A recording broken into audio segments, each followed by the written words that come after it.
guess who governs this? The Bureau of Consumer Financial Protection. That's who we bring it to. And then they're gonna do what? Oh, be man. They ain't gonna do nothing, man. They do it every day. What's this? Where's the last one? They're not allowed to do business no more. Was it this one? That's this year. It was a couple months ago.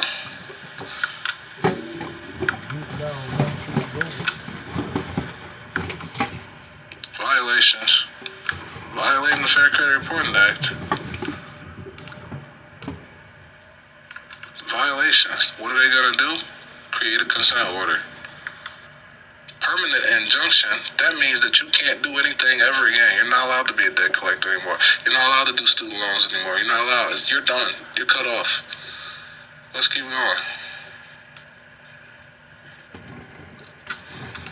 Look at this one.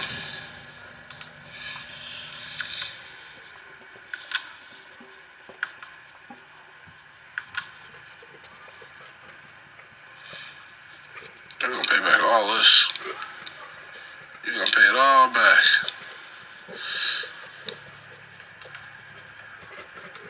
Pending litigation right now. Let's keep going. These are the recent ones. Let's get some that are finished. Let's get some that's finished. Commonwealth from last year, December of last year, they're finished.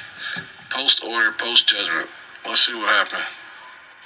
I filed the CFPB twice regarding LVMV, and they have done nothing. Following the courts. So once you've given them notice, this is my thing. We're going to give them notice. Once we give them notice and they ain't did nothing, we're going to do the same, because it's going to be the same thing they do. They're going to go get judgment too. They're going to do the same thing. You can do it yourself. That's what this is all about. Or you can have them do it for you. Not every single time, right? Every single time anybody says anything, they're not going to permanently ban some business from participating or assisting others in any debt collection, debt buying, debt selling, and consumer reporting activities. They're not going to, that's pretty dramatic, right? That's a lot. That's a lot. Not every single time, but when they can see that there's a, like LVMV, I'm sure they'll be very soon. LVMV will be out of here. I don't see them lasting past next year. I don't see LVMV lasting past next year. Now they got to pay back all this money. They can't do debt buying. They can't do consumer reporting. They can't do it. You're done. That's it. I even filed identity theft, so that's my next step. When you're dealing with TransUnion, Experian, and Equifax, I recommend taking it nice and slow. I know nobody wants to hear it, but getting the documentation that you need. This is what I do when I'm going at these things. I'm gonna make sure that I get the documentation that I need. How am I gonna get it? I'm gonna ask them some strategic questions. The first thing I want to know is who is the debt owed to. That's going to be in my validation of debt letter, right? I think we're on the 7th one now. Me and John been bouncing these back and forth. We need 7.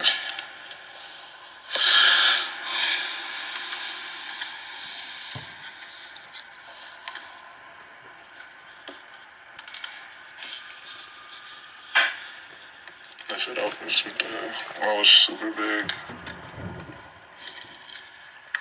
I'm going to request them everything the law tells them. Everything each one of these law tells them. Now, all y'all can go read the laws and make one of these yourself, or you can just buy this one.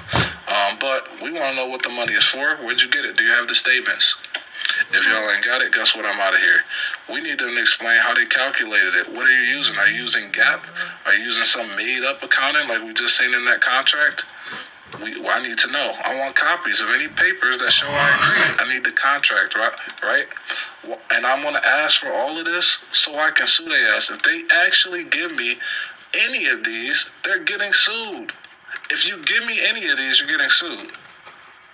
If I get one of them from you, you're getting sued. Because I'm just going to prove the fraud. I'm going to use this to prove fraud.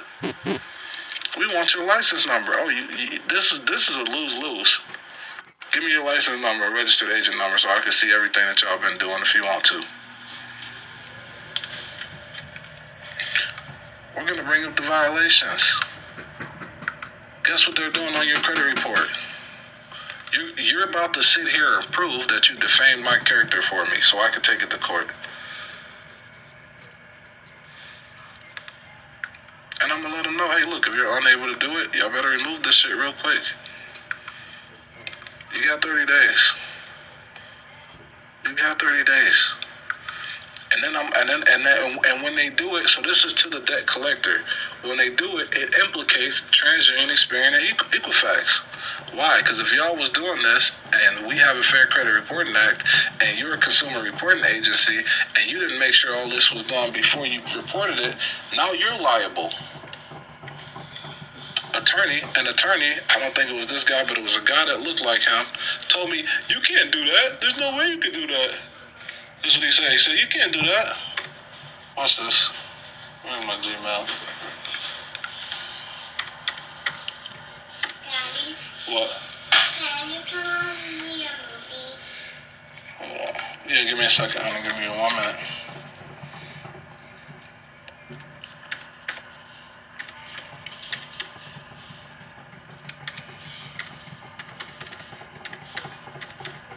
Watch this. You know, I'm on the wrong account still.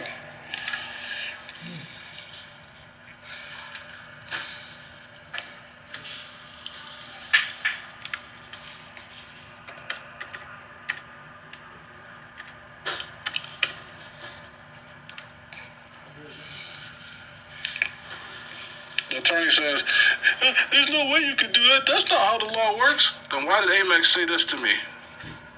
Why is this what they said? Why is that what they said if I couldn't do it? How did TransUnion and Experian and Equifax all pay me then? How did I get all three of those to pay me and American Express if I can't do it? How did I do it 4 times in a row? How? If you let too much time expire on a notice, can work against you as improper. The problem, so when y'all are sending notices, the first thing you want is documentation that the notice was sent, right? So you're going to want a copy of that. You need to have a copy so that because you don't want to leave it up to them. So you want a copy of that documentation so you can say on such and such date at such and such time I sent this, it was received by such and such. So a lot of people don't do the certified receipt. You can do a fax, you can do an email. The emails will tell you when it was open, the fax will tell you when they got it. As long as you know when they got it and that it was received, and you can prove it. I like to get my stuff notarized.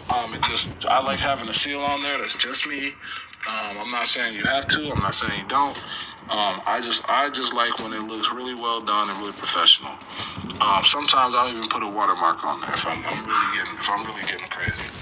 I'm gonna put a signature on there and colored ink so we know where the copy is.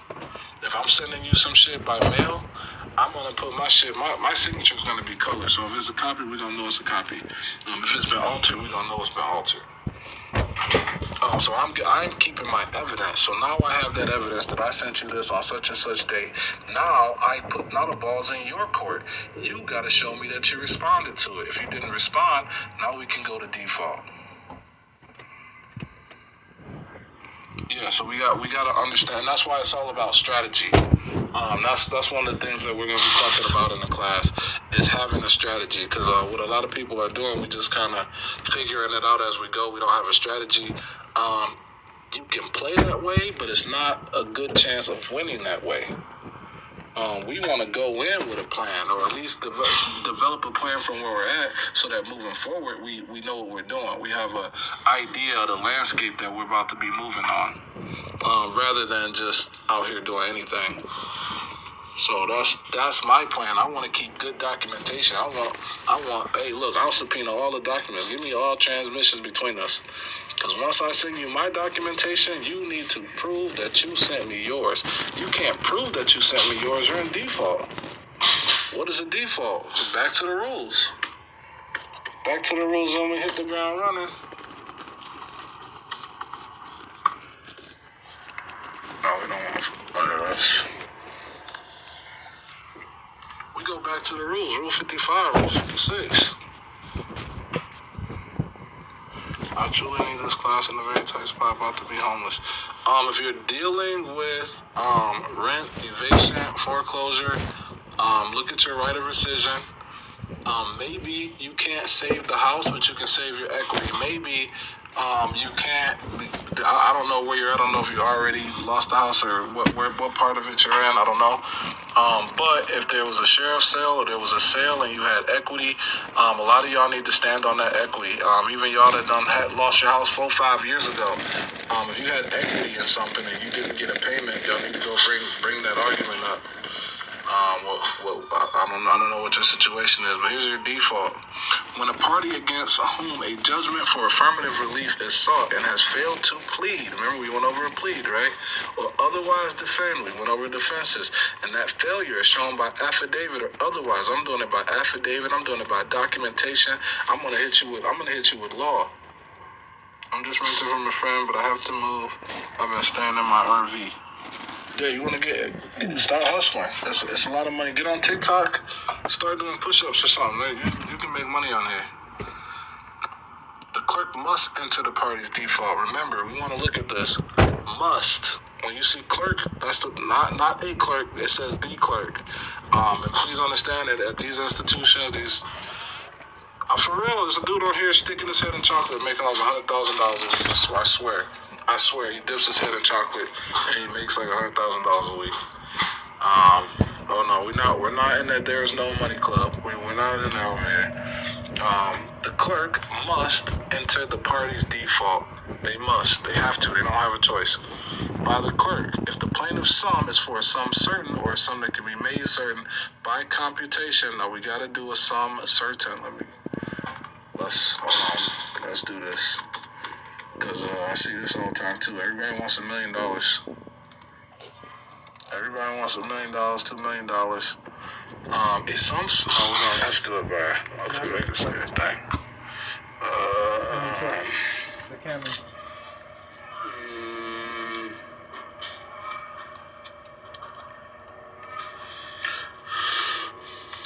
A specific, unequivocal amount of money claimed. It is straightforward when a debt's value is undisputed and clear-cut. It is a fixed loan payment. However, when claims involve subjective valuations like the worth services rendered, determining it can be more complex. And so one of the things that judges have to do, they have to evaluate these claims. They can't just sit here and say the sky is the limit. This person said your name wrong twice and now we're going to give you $1 million. They don't necessarily work like that. So we want to make sure that if we're doing it, so if you paid $18,000 down and gave them a trade-in, maybe you're going to want to work something out with them. If Santander canceled my truck, my lane came and took my truck, how do I go after them? Consideration. Where we at? Where did it go? I didn't close it. I didn't. Oh, here we go.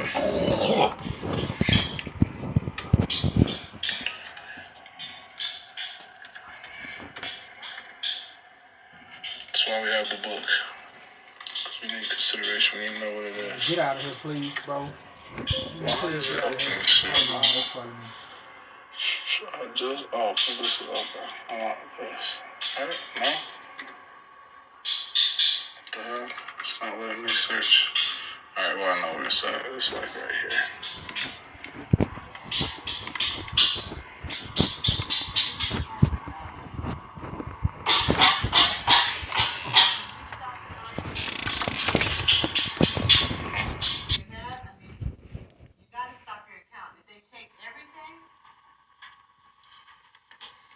Consideration refers to the exchange of something of value between the parties. It can be in the forms of goods, services, money, or any other form of value recognized by law. Without consideration, a contract lacks the necessary element of exchange and is therefore not legally binding. So, without that contract, I forgot I told I was going to do that. Without that contract, so what's going to happen is you want to sue them.